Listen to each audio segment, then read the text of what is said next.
Over the last 8 days, viewer, if you've been following the India-Canada flashpoint closely like I have, you may have noticed how a vast number of Western commentators, experts, journalists have busied themselves giving, in some cases, lectures to India. India should tread carefully. India should not escalate this. India should not raise this in the United Nations. India should not want to be on such a list. India should not get on the bad side of the Five Eye Alliance. India should not squander the goodwill of G20. India should not risk its new partnerships in the Anglosphere. India should not let this flare-up threaten its relationships in the West. India should be careful not to be equated with Russia and Saudi Arabia. India should not become a rogue state. India should handle this with care. India should do this, India should do that. For these experts and commentators, the entire onus of being responsible is on India. Sitting in their offices in Washington, D.C. or New York or wherever it is they live, most of these experts and gyanis have chosen the easy way out. Chalo, India ko lecture karte hain. After all, it's a third world country that's not sure of its footing on the international stage. India is, after all, still saddled with all its domestic issues. India is an ambitious rookie in world affairs, and India will have to just let all our collective gyan just wash over it. But there have been a few commentators, I have to say, who have stood out, risen above the puerility of the Western commentariat and think tank circuit to call the truth out like they see it. The truth that must be faced. The truth that Justin Trudeau should now be seen not only as perhaps one of Canada's most incompetent prime ministers, but one under whom Canada's international reputation, such as it is, has been irrevocably damaged. I don't have to go over what Trudeau has managed to achieve in just this last 1 week, viewer, because you saw that on my show just a couple of days ago.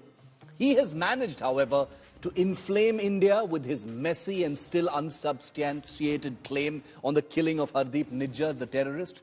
He has angered Israel, Poland, Germany and France by hosting and honoring a Nazi in the Canadian House of Commons. He has rubbed Russia the wrong way by cozying up to Ukraine's President Zelensky, even though both leaders ended up becoming a global laughingstock as they gave that Nazi a standing ovation in the House of Commons a couple of days ago. He has reminded Sri Lanka of Canada's track record in providing a safe haven to LTTE members. His hubris has nudged Bangladesh into reminding the world that the assassin of their founder president has been protected by Canada for a quarter century, as I showed you on my show yesterday.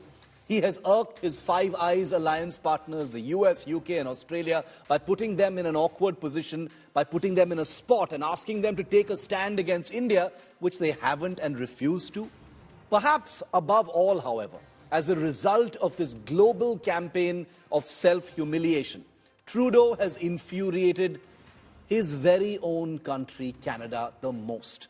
And that's today. Let's forget about the India angle for a moment, because it has become glaringly obvious that Justin Trudeau's attack on India is only one small part of a much larger campaign to somehow rescue a political system and government that is seen in perhaps poorer light than any other Canadian government before it in the last 50 years. Once again, viewer, it's not me saying it, it's the Canadian media.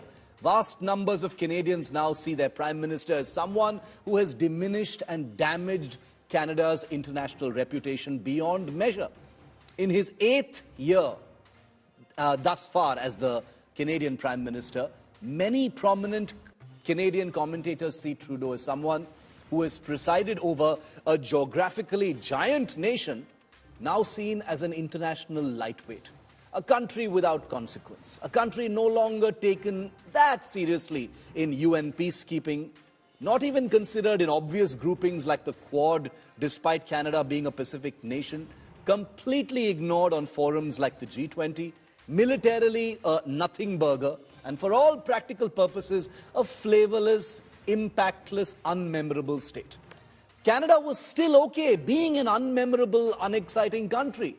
But now Trudeau has reminded a hyper-connected world that Canada is also a protector of the world's terrorists and wanted criminals. His attack on India comes a year after Trudeau's party very cutely launched an Indo-Pacific strategy as an offset to China's rising power, as much of the West has done. As Lon Gunter, one of the few Canadian commentators speaking straight on this issue, says the Indo in Indo-Pacific, someone should tell Mr. Trudeau, stands for India.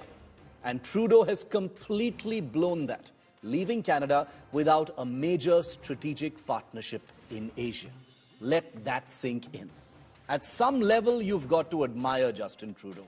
It's not easy to achieve all of this in just 8 days.